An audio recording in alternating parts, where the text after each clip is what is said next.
But now all of a sudden, she is draping herself in the presidency, in President Obama. Just in the same way I get tired of hearing the Republicans, when they debate, acting as though they running against the third term of President Barack Obama. I'm feeling that way on the Democratic side as well. President Obama has served nobly. He's just been a noble, public servant, but he's not running again. And to the extent that Senator Sanders was able to articulate the following: yes, I have had disagreements with the president, but he's not anti-president. We need people who will push us. But for her, even just this week, beyond the debate, she's still going through South Carolina telling African-American folks that Senator Bernie Sanders wanted somebody to primary the president. I want you to go back and listen to the video, because I had to deal with that video on national TV. And all that Senator Sanders said was this, is that some people on the progressive side are a little disappointed. That's all he said. And he said, on certain issues, he didn't call the president weak. He just said on certain issues, some folks believe that the president has been weak on certain issues. I didn't see anything wrong with that. 98% of the time, Senator Sanders has voted with the Democrats. He has had the president's back. And like he said on the stage, there was only one person that if they had their choice, President Obama would not have been the president of the United States of America, and it wasn't him. It was Secretary Hillary Clinton. So we need to set the record straight and not go for the okie doke. Now, using the technical term. So why I support Senator Sanders? And I did start off in 2014 because I'm such a team player. And I ran for Secretary of State in the great state of Ohio because I just happen to believe in one woman, one man, one vote. And it just really got to me that ever since President Obama has been elected, our Republican brothers and sisters have decided they want to change the rules of the game. Right. They want to make it harder for people to vote. Senator Sanders called them cowards, and I agree with them. Why can't you just go head up and not rig the game? So I did some things for Ready for Hillary. And one day my husband, and I got my dear friend Linda Leibovich in here too, who felt pretty much the same way. But my husband said, baby, I really think you need to take a look at Senator Sanders. I think this is your kind of guy. He has the same righteous indignation about lifting the poor and the middle class and taking it to folks and going down their throat over people who don't have a messenger. He feels the same way that you do. I think you need to take a look at him. He said, now I can't tell you what to do, baby. But I just want to suggest. That's right. And you know what? I did just that.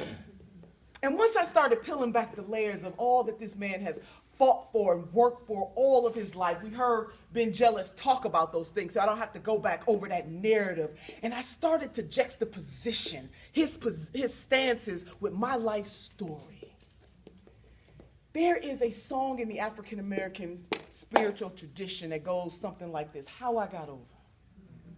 My soul looks back and wonders how I got over. And I started thinking about being a sophomore at a community college in Ohio. First generation I am, the oldest of 7 children. And I remember a defining moment in my life, and I don't know how many of you sisters and brothers and sisters have ever had a defining moment in your life, but I had one in 1992. When my husband and I got home from school, there was a note on the refrigerator door, because back in them days, there was no text messages. Just good old-fashioned note. Young folks in here don't know nothing about that. But the note said, come to the hospital. You know, all my siblings are there. When I got to the hospital, speaking of nurse, it was a nurse, once we announced ourselves, that took my husband and I back to a room that they called a family room, back into the bowels of the hospital. And I was not prepared for what I was going to see, which is my 6 siblings were already there, and they were crying. And my brother is 6 feet 5 inches tall, and I hadn't seen him cry since he was a little boy. My heart was heavy, but I was trying to stay cool, calm, and collected because I'm the oldest. I'm 22 years old, and my baby sister is 12. The doctor came in and she said, family, I hate to inform you, but your mother is in a coma. And I asked the doctor, could I go see my mama, who was not a perfect woman, who was raised in a solidly middle-class household, an only child. I wanted to see my mother, who got married to my father young, and it didn't work out. And so I grew up the majority of my life in a single mama household. When I got to her room, and I saw her eyes roll to the back of her head, and her tongue hanging out of the left side of her mouth. And I analyzed her clothing. And I noticed that the paramedics had cut her clothing from her body. I could no longer contain my emotion as the tears started to just flow down my face. I had a flashback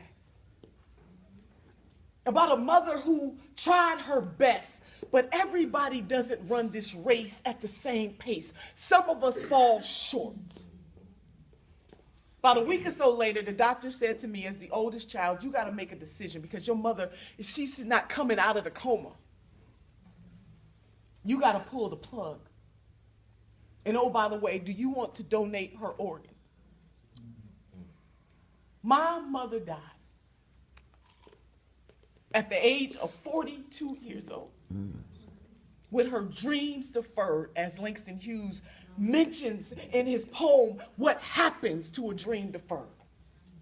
And not only did she die at the young age of 42 years old, she died on the system of welfare. She didn't have a life insurance policy, and she had no money in the bank. So when I thought about how I got over, and I thought about how Senator Bernie Sanders believes that universal health care should be a right in this country for everybody, my heart was convicted.